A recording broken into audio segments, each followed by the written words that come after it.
Illinois, a masked teen approaches a college student. And the suspect demanded her phone before flashing the gun. The pair got into a tussle.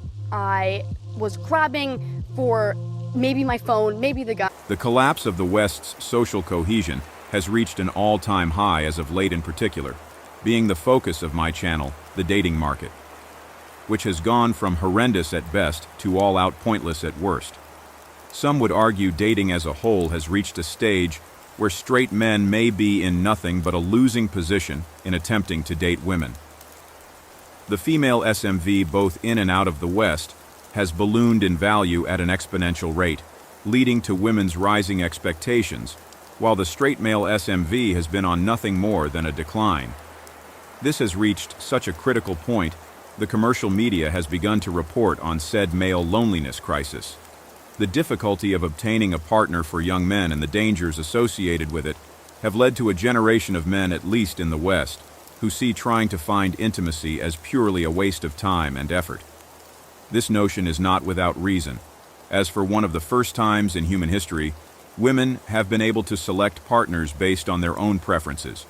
And for the sake of argument, and for the sake of anyone with an above-room temperature IQ, these preferences revolve mainly around looks, money, and status.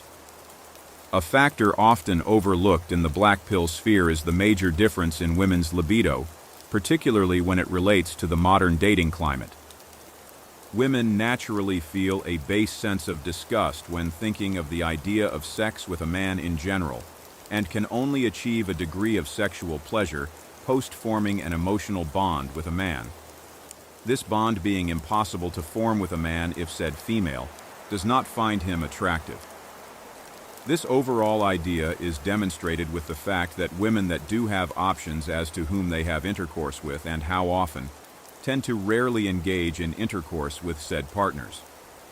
Research done the University of Notre Dame and later published in the Biomediography and Sociology finds that as women become more physically attractive, the amount of sexual intercourse they engage in decreases. Despite this, the relative attractiveness of their partners increases the higher their own attractiveness. It would be reasonable to assume then, as modern women's value in the dating market has increased acting in this case like the increase in attractiveness, so too has the average women's standards in partners. Note that mitochondrial tests reveal throughout human history only 40% of the male population manage to successfully reproduce. This is because women's role in the dating ecosystem is to weed out potentially bad partners with undesirable traits. One may argue that maybe the traits that women have selected partners with, or do currently select partners with, are not physical, but behavioral, like intelligence, for example. This can be quickly dismissed by the fact that intelligence cannot accurately be measured by another person of comparable intelligence, and secondly, intelligence itself does not directly result in a measurable benefit in any way above what is needed for survival. If you're hunting woolly mammoths, what good does 30 extra IQ points do you realistically? This is why human intelligence has remained relatively the same, increasing ever slightly in today's world, as it offers a slight advantage in an age of abstract thinking needed in day-to-day life.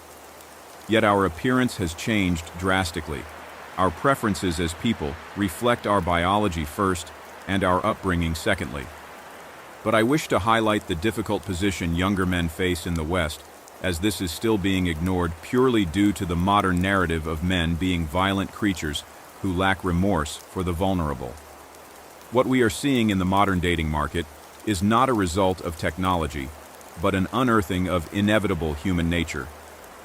The only way to counteract this is by playing the game as we always have. Yet in the case of men who are severely unattractive sometimes, the only way to win a rigged game is not to play at all. For this section of the video, I want you to play along to a fantasy, and I ask you not to question it. The year is 1989. You wake to your mother's voice and rush downstairs. It's wintertime and lack of sunlight made you sleep in. You have a warm meal with your parents, and then you step outside to wait for the school bus, and as the winter air nips your nose, you see her. Standing outside her house waiting for the same bus. For the sake of this story, her name is Allie, She isn't the most attractive girl in school, but she has certain features you find oddly attractive.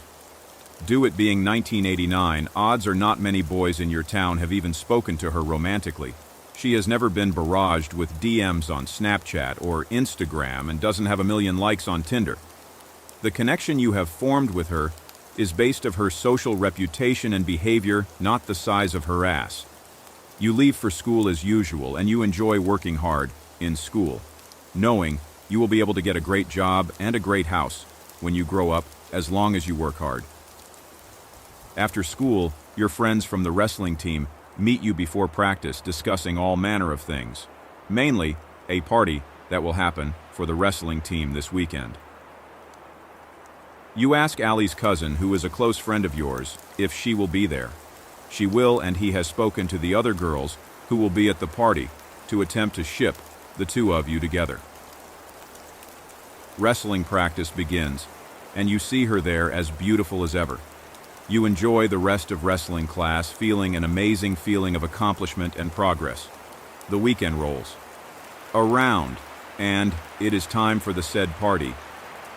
You arrive with a few buddies, nervous as expected, but you go in hopes of a great time. You enjoy yourself drinking and laughing with your mates till an older girl pulls you aside to let you know that Allie wants to do body shots with you.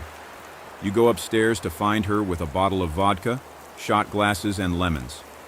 You begin with your heart pounding, looking into her eyes, feeling something you have never felt before. And your teenage brain, coupled with the low inhibition effects of the alcohol, make you drawn to each other in an inexplicable way. Not knowing how to react, you kiss her, and she kisses you back. Now I want you to imagine all the same characters in the modern scenario. You wake up to a cold alarm, turn it off, and drag yourself into an empty kitchen, as both of your parents are full-time workers. You scrap together a cheap processed meal and open your phone to Instagram.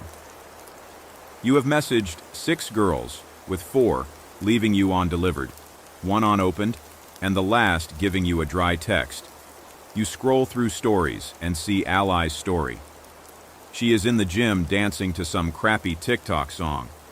You proceed to stalk her TikTok to find she has 900 followers, and the video you just viewed has 14,000 views. You make your way through your school day hoping one of the girls you messages you back. In this timeline, you only have one close friend who informs you of a party that will be held this weekend, and you want to go, but you were not invited. You spend most of your wrestling practice angry, as your life in this world is more meaningless and devoid of interaction. You try to channel your anger into your wrestling, yet feeling this is futile, as there is no chance you will ever become famous or rich with your level of skill. During this timeline's weekend, you masturbate to pornography in your bedroom, and by chance, you open Instagram to see Allie smoking weed and being held by a boy who is significantly older and better looking than you, holding her by the throat as he kisses her. You close your phone. You then open up YouTube to watch self-improvement content. They tell you your situation is your fault, that in order to get the girl you want, you simply have to work harder. As the female SMV rises, so does the relative attractiveness a man has to have in order to compete. In all highly intelligent social animals on Earth, there is one trait that remains universal among all species, and that is the expendability of the average male life. Workers' bees are nothing but drones.